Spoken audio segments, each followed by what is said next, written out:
I just want to know, when was the last time you said grace? Honestly.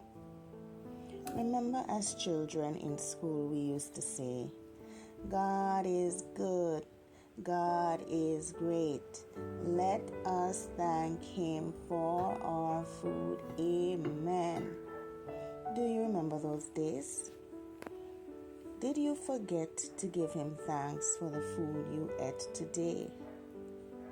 Well, this is just a reminder that when we give God thanks, no matter how humble the plate, we are not just acknowledging His grace and bountiful blessings toward us, but we are also opening up ourselves to receive even more abundance and provision.